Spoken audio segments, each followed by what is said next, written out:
হযরত মাওলানা জয়নুল আবেদিন সাহেব আমাদের মাঝে উপস্থিত হয়েছেন। আল্লাহ পাক ওনাকে যেন আমাদের মাঝে বয়ান করতে পারেন। কোরআন থেকে আলোচনা করবেন আলহাজ হাফেজ মাওলানা আবু মুসা, ইমাম খতিব বাইতুল নূর জামে মসজিদ বড় দেওরা। ওনাকে মেহতাবকে আলোচনা করার জন্য বিশেষভাবে অনুরোধ করা যাচ্ছে।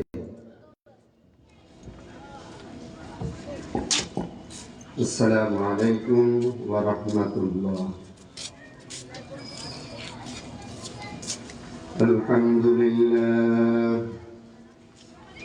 আলহামদুলিল্লাহি রাব্বিল আলামিন ওয়াল আকিবাতু লিল মুত্তাকিন। قال الله تعالى في كلامه المجيد والفرقان الحميد أينما تكونوا يدرككم الموت ولو كنتم في بروج مشيدة صدق الله العظيم وبلغنا رسولنا الكريم صلوا عليه وسلموا تسليما الله زاد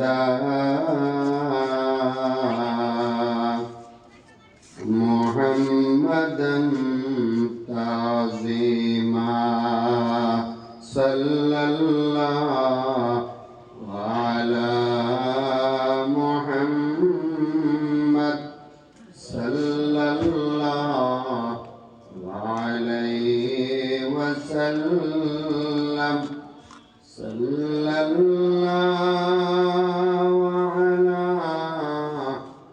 محمد صلى الله عليه وسلم بلغ العلا بكماله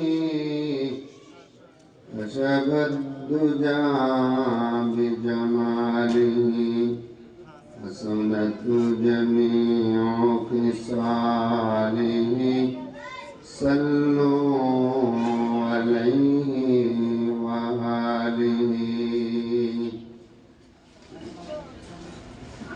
বিশাল বিস্তীর্ণ আকাশের মালিক, কায়নাতের মালিক, নবমণ্ডল ভূমণ্ডলের মালিক আল্লাহ সুবহানাহু ওয়া তাআলার দরবারে স্বতঃস্ফূর্ত কণ্ঠে, আবেগজড়িত কণ্ঠে, হৃদয়ের সবটুকুন আবেগ উজাড় করে পুরুষোষিত কণ্ঠে আমরা কালেমাতুশ শুকর আদায় করি।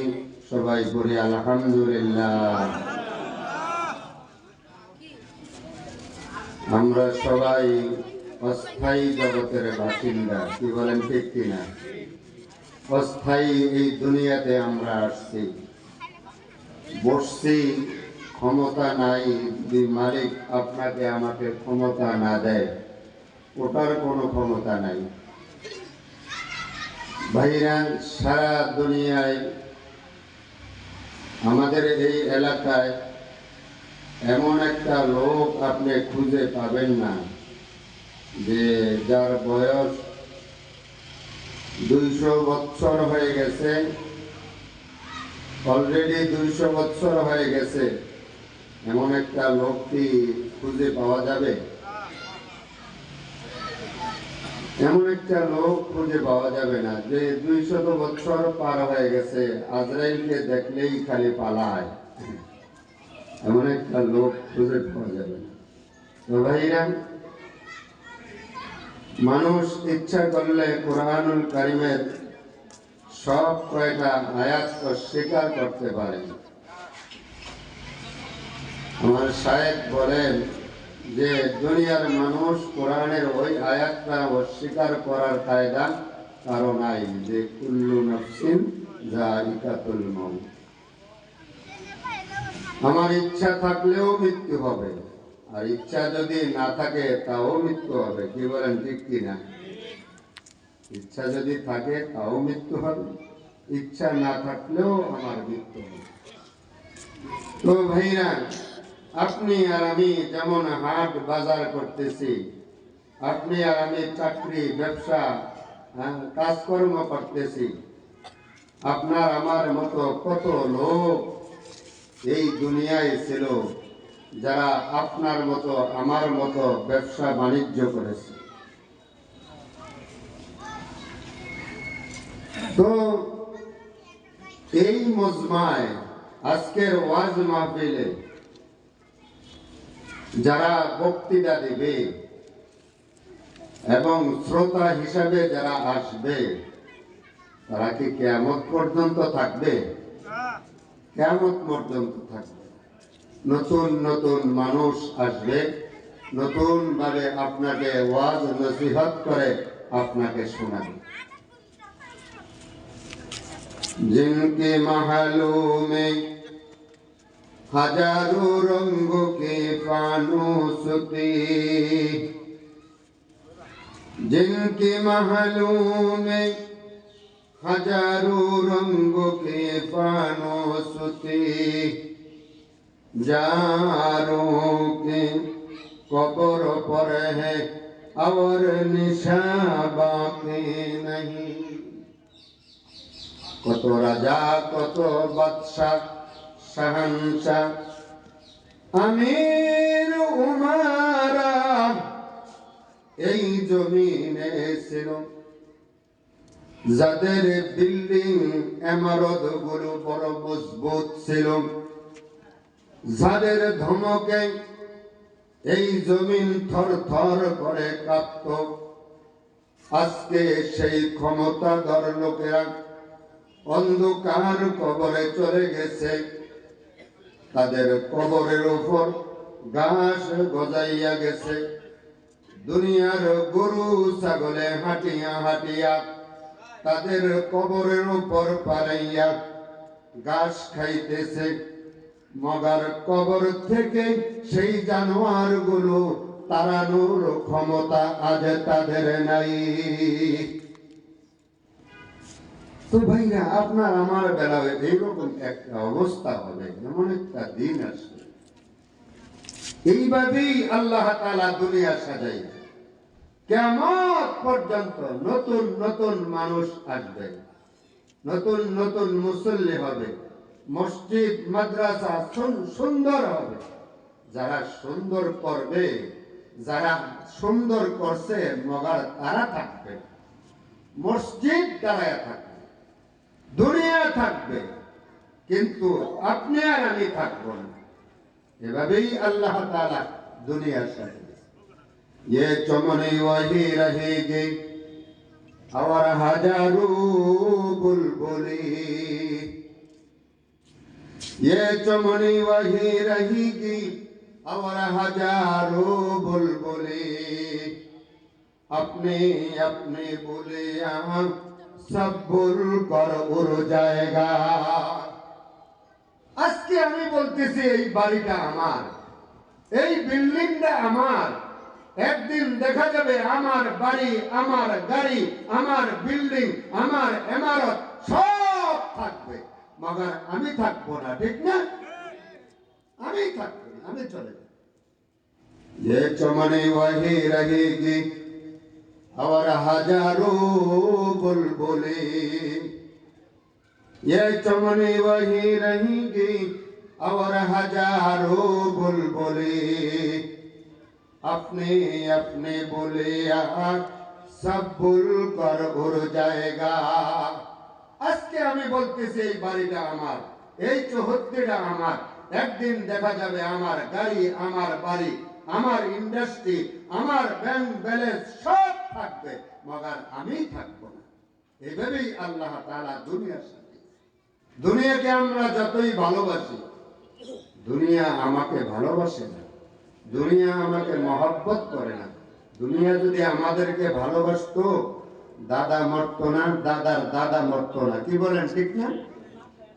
দুনিয়াকে আমরা যতই ভালোবাসি, হাকিকতে দুনিয়া আমাদেরকে ভালোবাসে না। দুনিয়া বলে রে সালামুদ্দিন, কত ভালোবাসবো তোরে, তোর চাইতে কত দামি দামি মানুষ আমি বিদায় করে দিয়েছি। দুনিয়াটা রঙ্গমঞ্চ না, এটা আমাদের মনে রাখতে হবে। দুনিয়াটা হাসি তামাশার জায়গা না। রঙ্গমঞ্চ করে কিছুদিন কাটিয়ে দিবেন, সেই জন্য আল্লাহ তাআলা দুনিয়াতে আপনাকে পাঠায় না। जगह जी लगाने के लिए ये दुनिया नहीं आए, इबारत की जा है तमाशा नहीं है। যে রং তামাশা করবেন, এর কি করবেন, এই জন্য আল্লাহ তাআলা আপনাকে দুনিয়াতে পাঠাইছেন। দুনিয়াতে পাঠাইছে আল্লাহ তাআলার জন্য, আল্লাহকে খোঁজার জন্য, নিজের আমলকে মজবুত করার জন্য।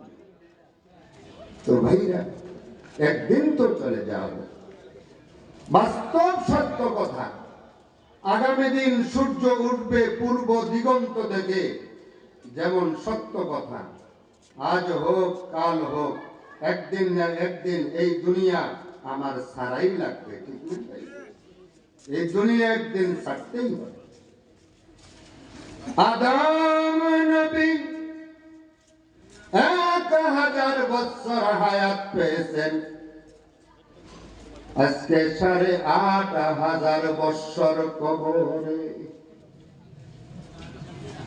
নূহ নবী 1400 বছর হায়াত পেয়েছেন, আজকে 6500 বছর কবরে। কত যুগ যুগ ধরে থাকতে হবে একমাত্র জানে কে? কবরে কত যুগ থাকতে হবে, কত বছর থাকতে হবে, একমাত্র কে জানে? আল্লাহ সুবহানাহু ওয়া তাআলা। সবার শেষে যেই লোকটা মারা যাবে,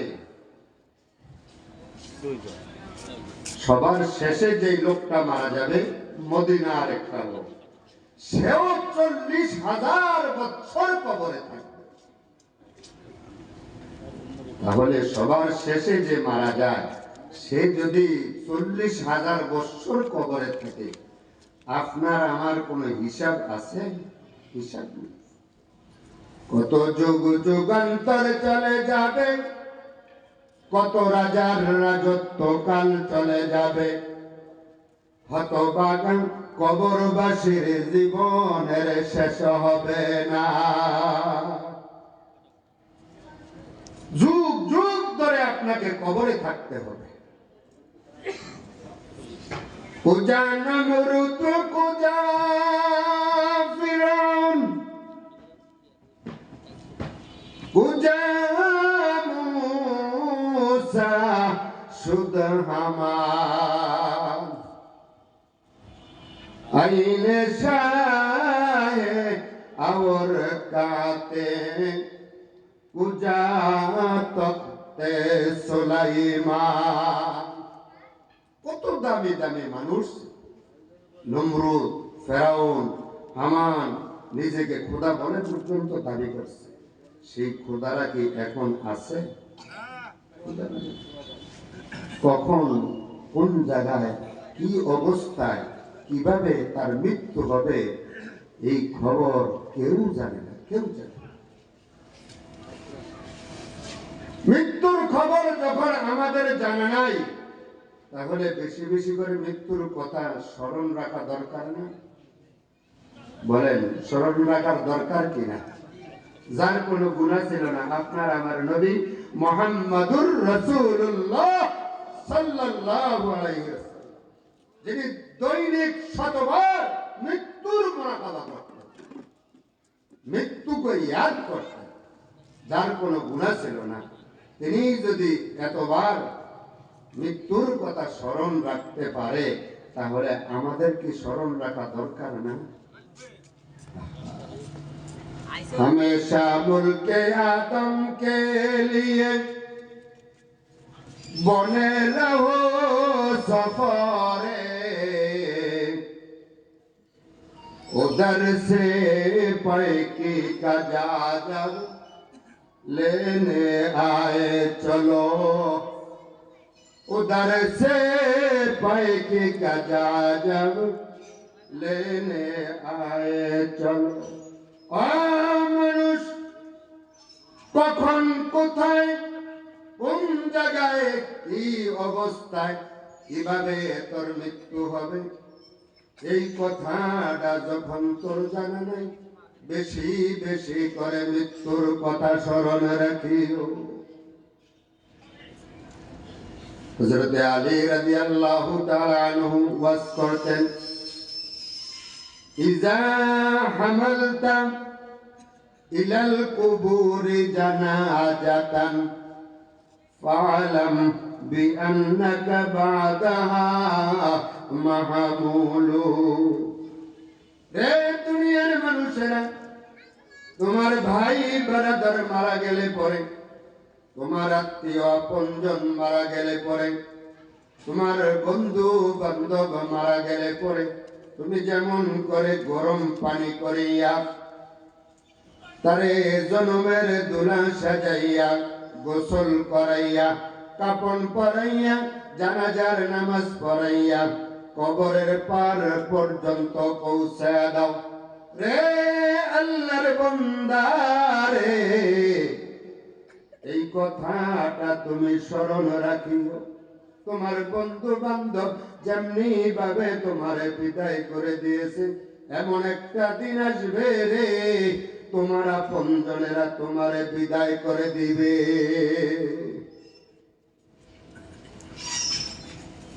এই দুনিয়াকে আপনি যতই ভালোবাসেন, হাকিকতে দুনিয়া আপনাকে আমাকে ভালোবাসে না। দুনিয়া যদি ভালোবাসতো মানুষ মরত না। যদি দুনিয়া ভালোবাসত, দুনিয়া বলে সামিমুদ্দিন রে করিম মিয়া, কত ভালোবাসবো তোরে, তোর চাইতে কত দামি দামি মানুষ আমি বিদায় করে দিয়েছি, থাকতে পারে নাই।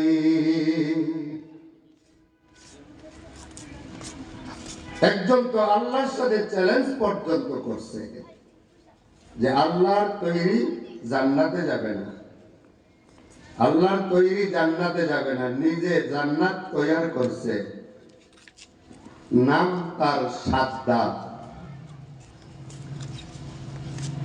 12,000 কামরা বিশিষ্ট জান্নাত তৈরি করেছে, 12,000 রুম, 450 বছর সময় লাগাইয়া জান্নাত তৈরি করেছে সাদ্দাত।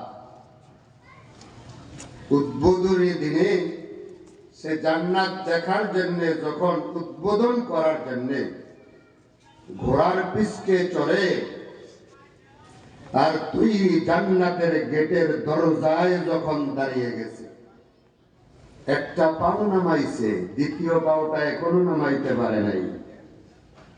সিরা ময়লা পরিহিত একজন যুবক তার সামনে দাঁড়াইছে, সে জিজ্ঞাসা করে, হাল আতারিফুনি মান আনা ইয়া সাদ্দাত, রে সাদ্দাত আমারে চিনো? সাদ্দাত ধমক দিছে, বেটা আমি 450 বছর সময় লাগাইয়া জান্নাত আমি বানাইছি, আজকে আমি উদ্বোধন করব, আমার সামনে তুই সিরা কাপড় ময়লা কাপড় পরে আসছ, আবার জিজ্ঞাসা করছ তোরে চিনি? রাগ হয়ে গেছে। শাহাদাত আঙ্গুল দিয়া যুবক একটা সিঙ্গেল গুতা মারছে, সাদ্দাত ঘোড়া সহ থর থর করে কেঁপে উঠছে। এবার জিজ্ঞাসা করে হাল আতারিফুনি মান আনা ইয়া সাদ্দাদ, রে সাদ্দাদ আমারে চিনো? এবার আর রাগ করে না, কারণ গুতা খাইছে তো, কি বলেন ঠিক না? গুতা খাইছে। এবার কেন জানি তার মধ্যে ভয় লাগছে। এবার বলতেছে ভাই তোমার চিনি না। আজরাইল বলে রে সাদ্দাদ ভালো করে তাকিয়ে দেখ, আমি দুনিয়ার কেউ না, আনা মালাকুল মাউত আজরাইল। এবার সাদ্দাদ বলে আজরাইল রে বড় শখ করে এই জান্নাত আমি বানাইছি রে সাদ্দাদ, একটা পাও আমি নামাইছি, দ্বিতীয় পাওটা এখনো নামাইতে পারি নাই, একটু সময় দিবি নি রে আজরাইল। আমি দ্বিতীয় পাওটা নামাইয়া আমার গেটের দরওয়াজায় আমি দাঁড়াইয়া একটা নজর শুধু আমার তৈরি জান্নাতটা দেখব। এবার আজরাইল আল্লাহর কাছে বলে আল্লাহ ও মালিক, বিচারক সাদ্দাদ তোমার কাছে সময় চাই। আল্লাহ বলে আজরাইল রে সাদ্দাদের জন্য তোমার মায়া লাগে নাকি?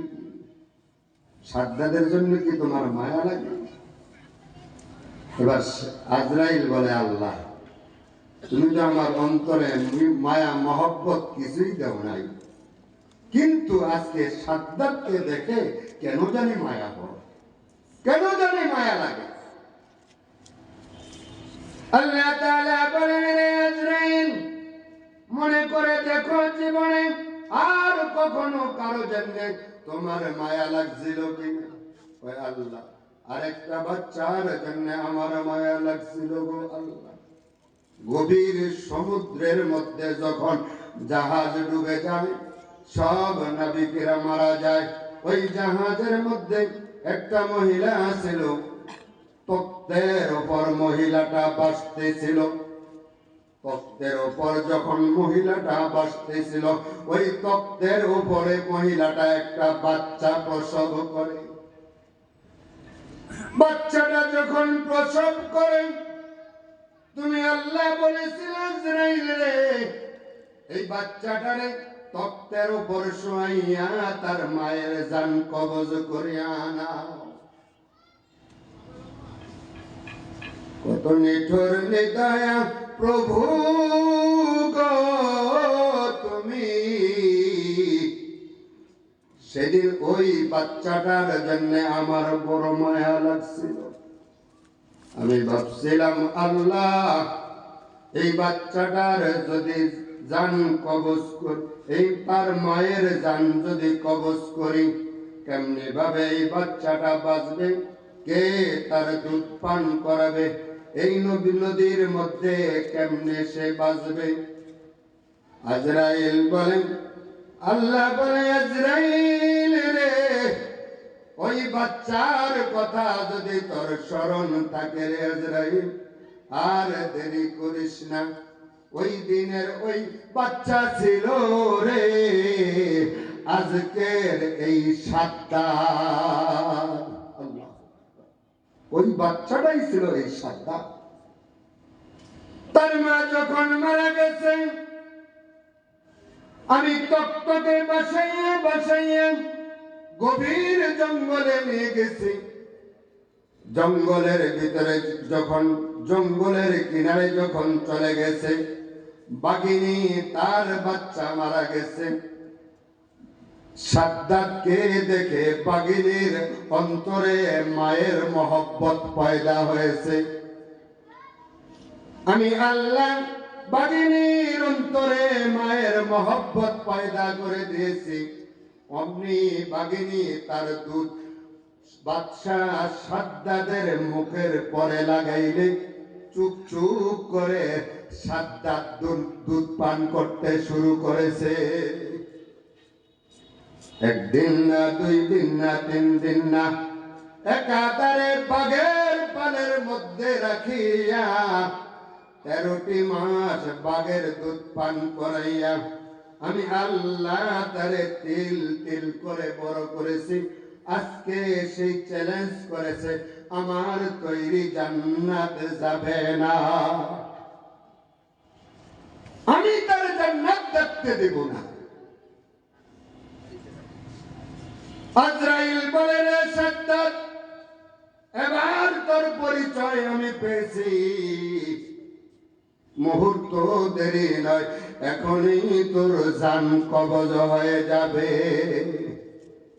তো ভাইরা, দুনিয়াটা থাকার জায়গা না, থাকার জন্য চেষ্টা করলেও আপনি থাকতে পারবেন না। ইদ্রিস পয়গম্বর আলাইহিস সালাতু ওয়াস সালাম দামি পয়গম্বর, কি বলেন ঠিক কিনা? ইদ্রিস পয়গম্বর আল্লাহর কাছে এত দাম তার ছিল। জমিনে ইদ্রিস পয়গম্বর রোজা রাখতেন, রোজা রাখতেন জমিনে, জান্নাত থেকে ইফতারির বরাদ্দ দিতেন আল্লাহ। জোরে বলে সুবহানাল্লাহ। ইদ্রিস পয়গম্বর রোজা রাখতেন, আর আল্লাহ তাআলাকে বলতেন, আল্লাহ আমি না রোজা রাখছি, বুঝছি জান্নাত থেকে ইফতারি তোমার জন্য পাঠানো লাগবে। সুবহানাল্লাহ। যিনি জান্নাত থেকে জান্নাতের খাবার দিয়া যিনি ইফতার করছেন, সেই ইদ্রিস পয়গম্বর কি এখন আছে? থাকতে পারে, অথচ কত মহব্বতের সে আপনার আমার নবী ইদ্রিস আলাইহিস সালাতু ওয়াস সালাম একদিন মজমায় বসা, আজরাইল আয়েশা তারে সালাম দিয়েছে। ইদ্রিস বলে, তুমি কি আমার নিতে আসছো? কয়, না নিতে আসি নাই, তোমার সাথে বন্ধুত্ব করতে আসছি। ইদ্রিস পয়গম্বর বলে, আমি তোমাকে, আজরাইল বলে, আমি তোমাকে নিতে আসি নাই, তোমার সাথে আমি বন্ধুত্ব করতে আসছি, যদি তুমি আমার সাথে বন্ধুত্ব করো। ইদ্রিস পয়গম্বর বলে, আমি যাত্রার সাথে বন্ধুত্ব করি না, আমি যাত্রার সাথে বন্ধুত্ব করি না। তো তুমি যখন আসছো আমার সাথে বন্ধুত্ব করার জন্য, বন্ধুত্ব তোমার সাথে করতে পারে, কিন্তু 3টা শর্ত। কয়টা শর্ত? 3টা শর্ত। আমার 3টা শর্ত যদি আমার পূরণ করতে পারো, আমি চিন্তা করে দেখব তোমার বন্ধু বানানো যায় কিনা। জোরে বলি সুবহানাল্লাহ।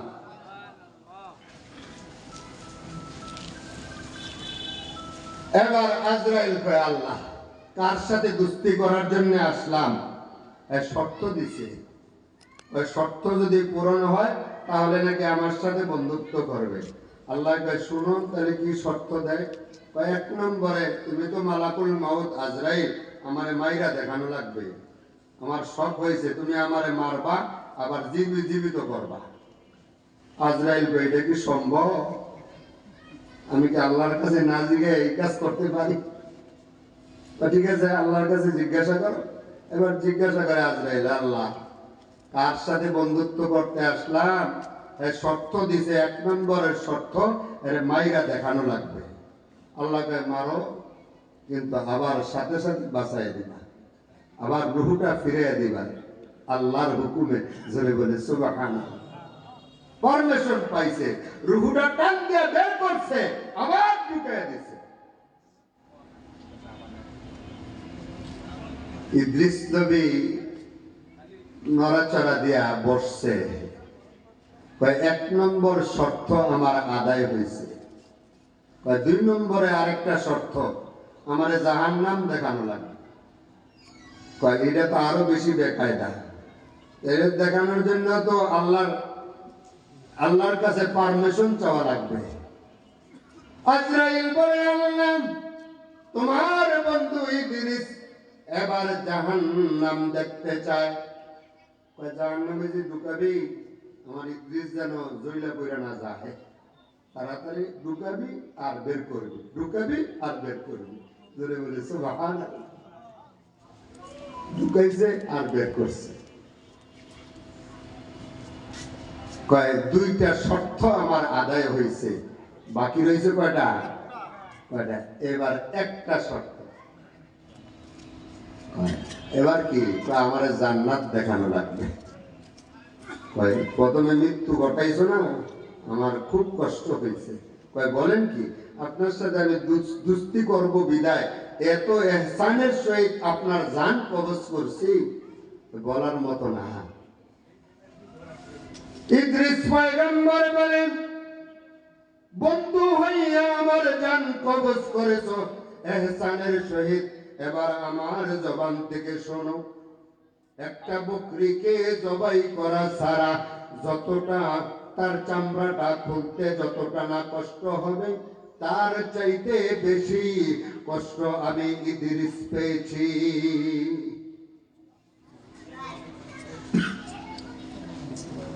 এরপরে 2 নম্বর যেটা দেখাইছে জাহান্নামের আগুন দেখা আমার আত্মা শুকায় গেছে। আবার এখন জান্নাত দেখানো লাগে। আল্লাহ তাআলার কাছে পারমিশন চাই, আল্লাহ কি করি দেখাবো? আল্লাহ দরজা করিস না, গেটের সামনে থেকে দেখা। জোরে বলে সুবহানাল্লাহ। এবার গেটের মধ্যে যখন গেছে আজরাইল, ইদ্রিস পয়গম্বর, এইবার বলে টাটা। এবার কি বলে? টাটা। আজরাইলের বলে, আজরাইল, মানুষের মৃত্যু কয়বার হয়? কয়েকবার। জাহান্নামে কয়বার যায়? কয়েকবার যায়। তা আমার কি মৃত্যু হয়েছে? কয় হয়েছে। আমি জাহান্নামে গেছি? কয় গেছি, গেছি। তাহলে এবার জান্নাতে আমি ঢুইকা পড়ছি, আর বেরোবো না।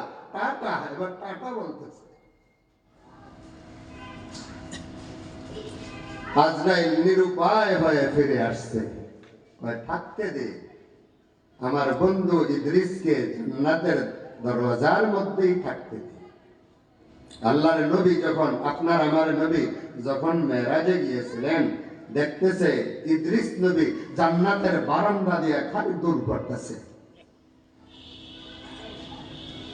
আল্লাহর নবী জিবরাইলকে বলে, জিবরাইল উনি কে? কয় ইদ্রিস পয়গম্বর। কয় কোন কি ইদ্রিস পয়গম্বর? জান্নাতের বারান্দা দিয়ে ঢুকতেছে কেন? ঢুকলেই তো পারে। জিবরাইল কয়, ইয়া রাসূলুল্লাহ, আমার তো ক্ষমতা নাই জিজ্ঞাসা করার, আপনিই জিজ্ঞাসা করেন। এবার আল্লাহর নবী জিজ্ঞাসা করে, আখি ইদ্রিস আলাইহিস সালাতু ওয়াস সালাম, ও ভাই ইদ্রিস, আপনি জান্নাতে ঢুকেন না কেন? ইদ্রিস নবী জবাবটা কি দেয় শোনেন। ইদ্রিস পয়গম্বর বলেন, ইয়া রাসূলুল্লাহ, ইয়া হাবিবাল্লাহ, আমি কি চেষ্টা কম করি? দৈনিক বারবার জান্নাতের দরওয়াজার মধ্যে করাঘাত করি, জান্নাতের দরওয়াজার মধ্যে আঘাত করি। যতবার আঘাত করি ততবার ভিতর থেকে জবাব দেয়, যতক্ষণ পর্যন্ত মুহাম্মাদুর রাসূলুল্লাহ সাল্লাল্লাহু আলাইহি ওয়াসাল্লাম এই জান্নাতের মধ্যে না আসবে, ততক্ষণ পর্যন্ত জান্নাতের দরওয়াজা খুলবে না।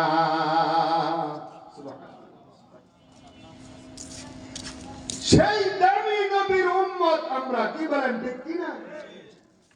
নামাজ পড়া না পড়া জান্নাতের দরওয়াজা খুলবে না আপনার আমার নবী না যাওয়া পর্যন্ত। আল্লাহ তাআলা হাবিবুল্লাহকে এত ভালোবাসে, সরকারে দো আলমকে এতটা ভালোবাসতেন, হাসরের ময়দানে আহকামুল হাকিমিন হবেন আল্লাহ, বিচারক হবেন কে? আল্লাহ সুবহানাহু ওয়া তাআলা। সেই দিন হাকিমের সাথে যার সামনে যারা করবেন আপনার আমার নবী মুহাম্মাদুর রাসূলুল্লাহ সাল্লাল্লাহু আলাইহি ওয়াসাল্লাম। আমরা তো সেই নবীর উম্মত, যেই নবী রাস্তা দিয়ে হাইটা গেলে দিন রাত 24 ঘন্টা মেসকম্বলের ঘেরান বের হইত। দামি নবীর উম্মত নিয়ে 40 দিন পর্যন্ত যেই রাস্তা দিয়ে আল্লাহর নবী হাইটা যাইতেন, কয়দিন? 40 দিন পর্যন্ত মেশক আম্বরের গ্রাম বের হইত। সাহাবীরা সহজেই অনুমান করতে পারতেন যে 40 দিনের মধ্যে কোন একদিন আল্লাহর নবী এই রাস্তা দিয়ে হাইটে গেছে। জোরে বলে সুবহানাল্লাহ। সেই নবীর উম্মত আমরা। 18,000 মখলুকাতের নবী আপনার আমার নবী মুহাম্মাদুর রাসূলুল্লাহ সাল্লাল্লাহু আলাইহি ওয়াসাল্লাম। যার নাম নিলে ইবাদত হয়ে যায়, যার নাম নিলে আল্লাহ তাআলা খুশি হইয়া যায়, যার উপর দুরূদ পড়লে আল্লাহ খুশি হইয়া 10টা রহমত নাজিল করে। মাখলুকাতের নবী আল্লাহর নবী যখন রাস্তা দিয়ে হাইটা যাইতেন, আল্লাহর নবী যখন রাস্তা দিয়ে হাইটা যাইতেন, কিছুক্ষণ পরে আল্লাহর নবী বলতেন, বারবার আল্লাহর নবী বলতেন, ওয়া আলাইকুমুস সালাম, ওয়া আলাইকুমুস সালাম, ওয়া আলাইকুমুস সালাম। সাহাবায়ে কেরাম বলতেন, ইয়া রাসূলুল্লাহ, সামনে তো কাউকে দেখি না, আপনারে কে সালাম দিল? কে আপনাকে সালাম দিল? আমরা তো কাউকে দেখি নাই।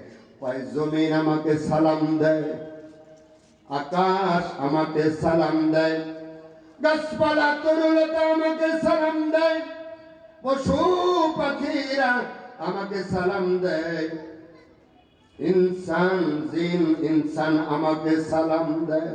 সুবহানাল্লাহ। নবী সাল্লাল্লাহু আলাইহি ওয়াসাল্লাম, দয়ার নবী, মায়ার নবী মুহাম্মদে আরবি সাল্লাল্লাহু আলাইহি ওয়াসাল্লাম। সুবহানাল্লাহ। তিনি 18,000 মখলুকাতের নবী। রাখাল ভেড়া বকরি চড়াইতেছে, হঠাৎ বাঘ আইসা ছাগল একটা ধইরা নিয়ে যাইতেছে। রাখাল চিৎকার মারছে, কে আছো? তাড়াতাড়ি আসো, বাঘে আমার ছাগল নিয়ে যায়। বাঘে কি নিয়ে যায়? ছাগল নিয়ে যায়। বাঘ পিছনের দিকে ফিরা তাকাইছে, বেটা রাখালের বাচ্চা রাখাল, আমি বাঘ, আমার জন্য সব হালাল। সুন্দরবনের যত হরিণ আছে, রয়্যাল বেঙ্গল টাইগারের জন্য হালাল কিনা বলেন তো? কোন মামলা হবে? যদি খায়া ফেলায় মামলা হবে, কিন্তু আপনি আর আমি ধরলে কি হবে? মামলা হবে। আপনি আর আমি ধরলে মামলা হবে। তো বাঘ বলতেছে, বেটা চিৎকার করছ কেন?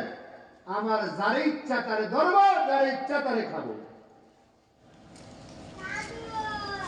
এইবার রাখাল আবার চিৎকার মারছে, কই দেখা যা, আশ্চর্য ব্যাপার, বাঘ মানুষের ভাষায় কথা কয়। কই দেখা যা, আশ্চর্য, বাঘ মানুষের ভাষায় কি করে? কথা বলে। এবার বাঘ আবার ধমক দিছে, বাঘ মানুষের ভাষায় কথা বলতে পারে, এটা আশ্চর্য না।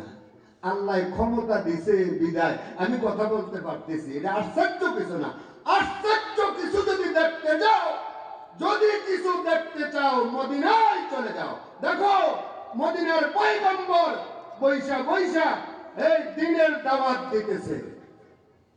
আশ্চর্য জিনিস যদি দেখতে চাও, পয়গম্বরকে দেখো। জোরে বলে সুবহানাল্লাহ। 18,000 মখলুকাতে আপনার আমার নবীকে চিনি, মগার আমরা চিনলাম না আমার নবীকে। নবীকে যদি চিনতাম, আজকে মাগরিবের নামাজ ছাড়তে পারতাম না। কি বলেন, ঠিক কিনা?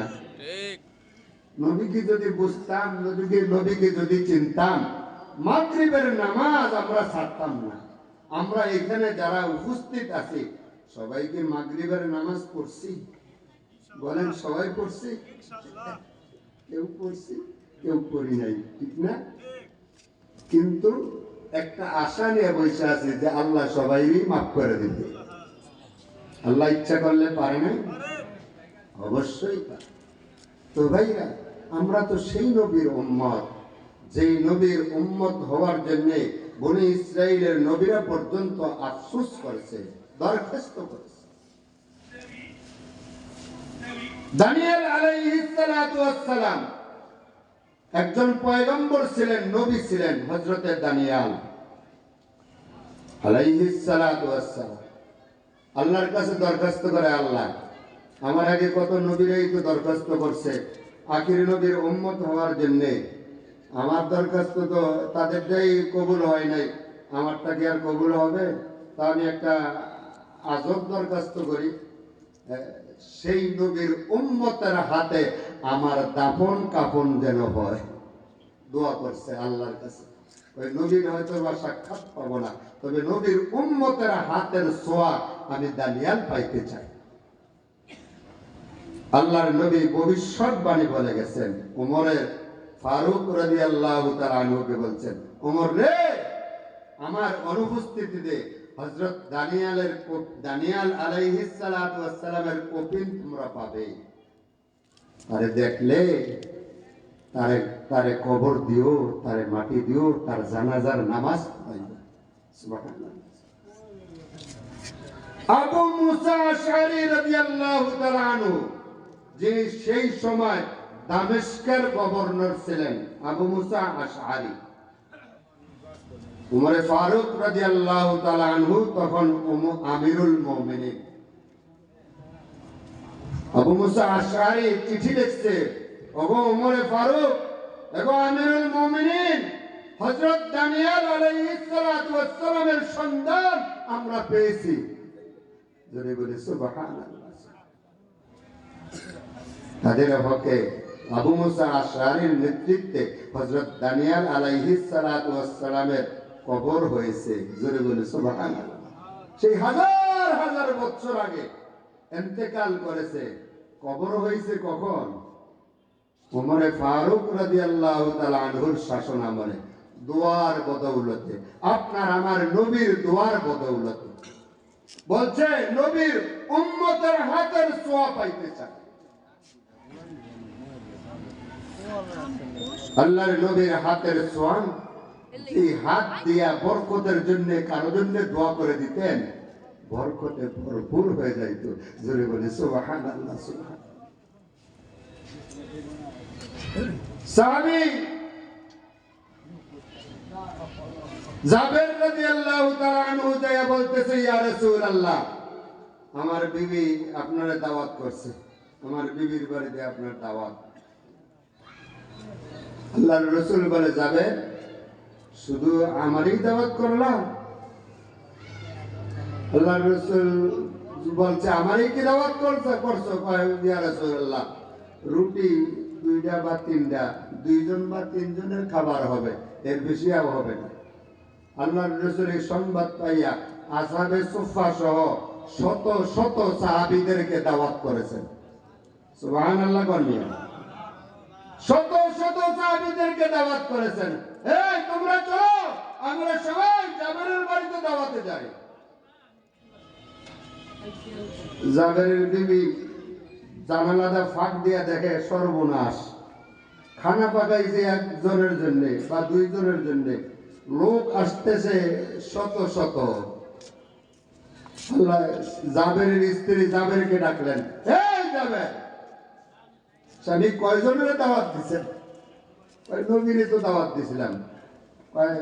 তুমি কি সবাইরে দাওয়াত দিছো? কয়, না, আমি সবাইরে দাওয়াত দিই নাই, নবী সবাইরে দাওয়াত দিছে। কয়, অসুবিধা নাই, নবী যদি সবাইরে দাওয়াত দিয়ে থাকে, তুমি তো আমাদের হালত বলছো তো? হ্যাঁ বলছি, 2জন অথবা 3জনের খাবার হতে পারে। আল্লাহর নবী জাবেরের বাড়িতে আসলেন, জাবেরকে বললেন, জাবের রে, রুটি গুলো আর গোশত গুলো আমার সামনে হাজির করো। হাজির করার পরে আল্লাহর নবী ওই রুটির মধ্যে বরকতের হাত লাগাইয়া দিলেন, আর তরকারির মধ্যে থুতু লাগাই দিলেন। সুবহানাল্লাহ। সাহাবীকে বললেন, রে সাহাবী রে, ডাক না উঠাবি না, যত সাহাবী আছে সব সাহাবীদেরকে পেট ভরে খাওয়াবি। সবার সামনে এবার রুটি দেয়, ডাকনা আল্লাহর নবী লাগাই দিছে, ফাঁক দিয়ে আল্লাহর নবী দেয়, সাহাবি নিয়ে দেয়। খাইতে খাইতে 350 সাহাবি খাইছে। আল্লাহর নবী জাবেরকে বললেন, এ আনাস তুমি খাইছো? জাবের তুমি খাইছো? কয় ইয়া রাসূলুল্লাহ খাইছি। এবার আল্লাহর নবী খাইছে। খাবার পরে ডাকনাটা উল্টে দেখে আগের রুটি আছে। জোরে বলি সুবহানাল্লাহ। আপনার আমার নবীর হাতের সোয়া, আপনার আমার নবীর হাতের বরকত। তো আজানের সময় হয়ে গেছে, বাকি কথা যদি বলতে সময় পাই তাহলে বলবো, না হলে আল্লাহর ওয়াস্তে মাফ করে দিয়ে কি। আলহামদুলিল্লাহ, অনেক সুন্দর আলোচনা করেছেন হযরত। হযরতের জন্য আমরা দোয়া করব, আল্লাহ পাক যেন ওনাকে হায়াতে তৈয়বা দান করে দেন। এই পর্যায়ে আমাদের আজান হবে, আজানের পরে আমরা ইনশাআল্লাহ প্যান্ডেলে চলে আসব। বিশেষ আকর্ষণ থাকবেন শাইখুল হাদিস